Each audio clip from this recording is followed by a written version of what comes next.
Olá, pessoal. O vídeo que vocês vão ver agora é um recorte da nossa primeira aula do segundo módulo sobre teologia bíblica do Êxodo. O que nós estamos fazendo aqui no canal, na nossa área de membros? A cada bimestre, portanto, a cada mais ou menos 8 aulas, 8, 9 aulas, nós estamos vendo uma porção de teologia avançada por momento, né? A cada bimestre, por assim dizer. E nós começamos esse ano a ver uma teologia bíblica do Êxodo, tá? Então, nós tivemos 8 aulas analisando texto bíblico do livro do Êxodo, à luz da Bíblia como um todo, de como ele é usado, cada parte dele no restante da Bíblia, como ele se fundamenta em Gênesis, tá?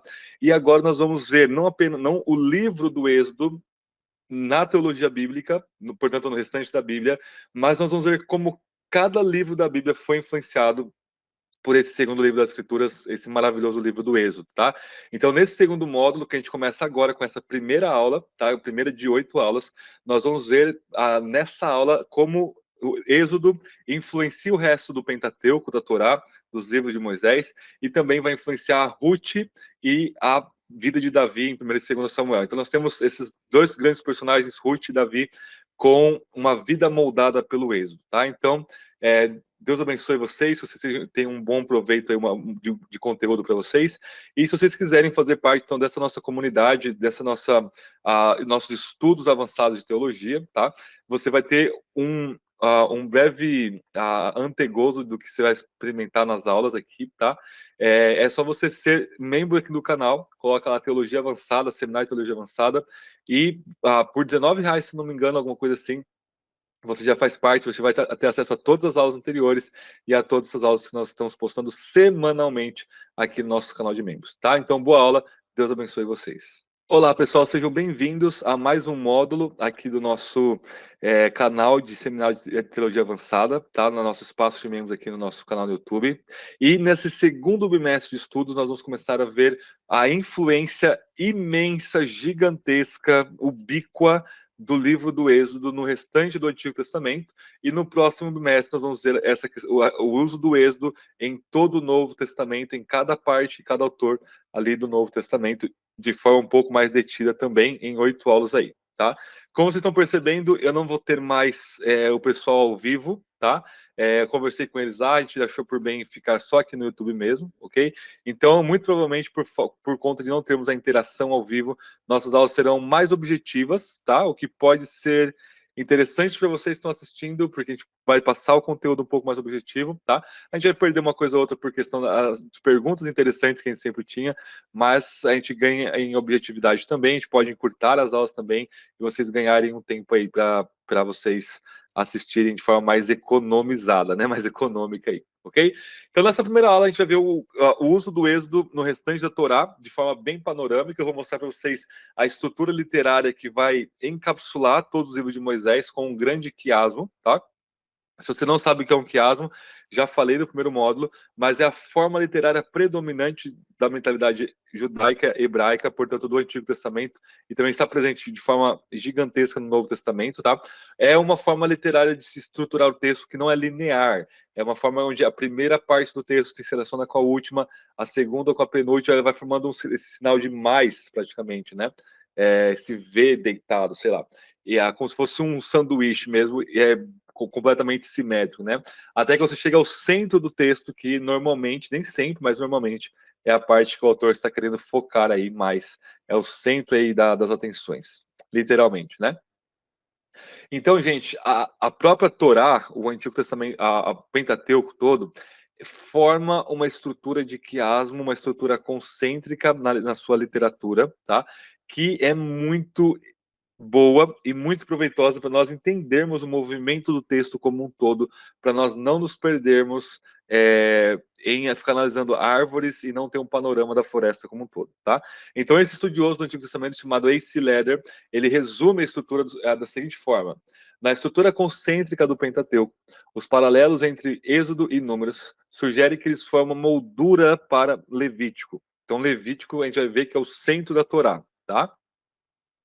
Os paralelos entre Gênesis e Deuteronômio não somente emolduram Êxodo, Levítico e Números tematicamente, mas também fornecem o início e a conclusão para a sequência linear de toda a narrativa do Pentateuco. Assim, Gênesis e Deuteronômio apresentam um formato organizacional de ABCBA, na qual Deuteronômio se volta para os temas de Gênesis e os complementa, e se volta para os temas de Gênesis, e Números se volta para os temas de Êxodo e os complementa também. Isso deixa Levítico ocupando o centro do Pentateuco. Então é como se você tivesse Moisés caminhando para o centro de Levítico e depois voltando, fazendo o mesmo movimento, apontando aí temas em comum entre Gênesis, Deuteronômio, Êxodo e Números, focalizando aí em Levítico. Então, Levítico, longe de ser chato, ele é o tema central do Pentateuco aí. A gente vai ver o uso do Êxodo daqui a pouco nisso, né? Mas é importante ver a função de Levítico na Torá como um todo, para a gente entender a função de Êxodo e Números, que vão estruturar aí, a fazer a borda, aí, o quadro, o enquadramento de Levítico. Tá? Então, isso é extremamente importante para nós conseguirmos juntar as peças do quebra-cabeça, como está no slide para vocês. Tá? Então, nós temos um quadro aqui. Tá? Esse quadro foi feito pelo Michael Morales, no livro sobre Teologia Bíblica de Levítico. Tá? Nós temos mais ou menos o ABCBA. Então, quando a gente fala ABCBA, é exatamente a forma de quiasmo, tá? Então, a parte A, Gênesis, tem a ver com a parte B. Nós temos separação das nações em Gênesis, bênção, visão da terra, descendentes e a terra. Lá em Deuteronômio, que é a parte A com o apóstrofo em cima, que é o que está correspondendo à parte A normal, né? Que é Deuteronômio. Nós temos de novo também a separação das nações, bênçãos, a visão da terra e descendentes e a terra também, tá? Parte B, o B de ida e o B de volta, né? A jornada de Israel no deserto, apostasia e pragas, faraó e os feiticeiros, primogênitos e levitas, e nós temos em Números também, igualmente, a jornada de Israel no deserto, apostasia e pragas, Balaque e Balaão, primogênitos e os levitas também. E o livro de Levítico mostrando aí sacrifícios, pureza e santidade. Ok? Então nós temos essa estrutura mais elaborada de quiasmo, que vai unir Êxodo e Números, tá? Porque nós temos o quê? Transformação das águas de amargas para doces, lá em Êxodo 15, 22 a 25, tá?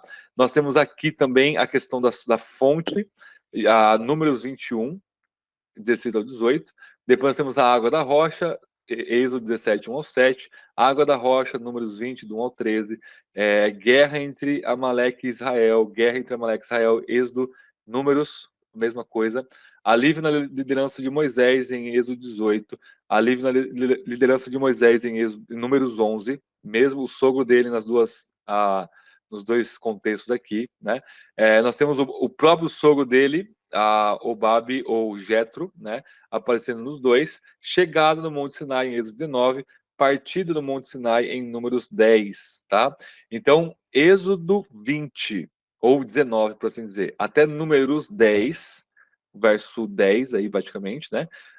Passando todo o livro de Levítico, forma, então, esse centro de quiasmo, que é o final de Êxodo, começo de Números, e todo o livro de Levítico se passa no pé do Monte Sinai, tá? Então, Moisés e o povo de Israel recebendo instruções para o tabernáculo, para os sacrifícios, para a partida deles, para a organização deles ao entorno do tabernáculo.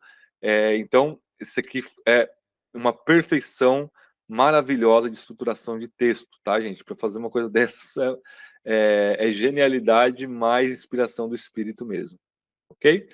E aí nós temos a Levítico, é também todo ele um quiasmo, ok, gente?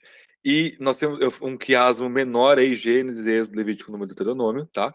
E Levítico, ele é um quiasmo, o centro do quiasmo de Levítico, não vai dar tempo de a gente ver, mas é Levítico 16, que é o Yom Kippur, o dia da expiação, tá? Que é basicamente o sumo sacerdote entrando no Santo dos Santos, que é a experiência análoga de Adão reentrar no Éden, mas isso precisa de um modo só sobre teologia bíblica de Levítico, né? E aí, o próprio Levítico é um quiasmo, Levítico 16 é um quiasmo também, tá? Então, nós temos duas molduras aí, e aí você tem mais um quiasmo. Então, vejam como se estrutura um quiasmo, tá? A, B, C, D, F. Aí o autor aqui colocou um X para falar que é o dia da expiação, e depois ele volta F, E, D, C, B, A, apontando aqui os paralelos de uma sessão com a outra. Às vezes, por exemplo, a sessão A de ida e A de retorno, às vezes elas falam do mesmo tema, às vezes falam temas em reversão, como se fosse um paralelismo antitético, tá? Então, mas isso não tira a harmonia, né, dessa estrutura perfeita aqui em hebraico, tá? A nível de movimentação do povo de Deus, nós temos jornada no deserto em Êxodo, eles vão no Monte Sinai, tabernáculo, Monte Sinai, já é a jornada no deserto, tá? Então, basicamente, Êxodo 19, Levítico, Números do 1 ao 10, e ambos os textos colocando esse movimento de deserto para o Sinai. Os sinais recebem a ordem do tabernáculo, constroem o tabernáculo, saem do Sinai com o tabernáculo e voltam para o deserto.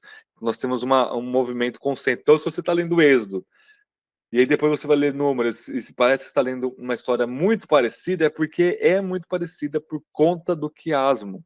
Essa é a forma de ler direito aí, tá? Então, Êxodo, ele vai ser espelhado em Números, tá? Agora não é mais o Israel que sai do Egito e não recebeu a lei ainda, tá? Mas está no deserto e Deus está suprindo eles, tá? É uma criança, praticamente, analogamente falando. Agora eles já receberam a lei, tá? Eles vão para o deserto de novo, mas eles continuam pecando. Então, se Deus proveu para eles no livro de Êxodo, capítulo 16 ao 18, 15 ao 18, praticamente, né?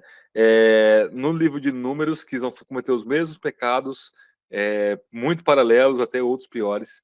Deus vai matar toda aquela primeira geração, exceto Josué, Caleb e Moisés morre um pouco depois, né? Mas mesmo assim, Moisés morre sem entrar em Canaã. Exatamente por conta do pecado, eles já tinham recebido a lei, isso aprofunda a maldade e a punição do pecado deles nesse sentido. E aí, Deuteronômio vai praticamente ser tudo estruturado em torno dos 10 mandamentos. Então, Êxodo ele é fundamental para preparar o caminho para Levítico, para continuar Gênesis, preparar o caminho para Levítico, ser espelhado em Números e ser repetido em Deuteronômio. Então, Êxodo é absolutamente central aí, primordial, essencial para todo o Pentateuco. É claro que a gente poderia apenas pressupor, mas a nível de texto, o texto do Êxodo é extremamente importante.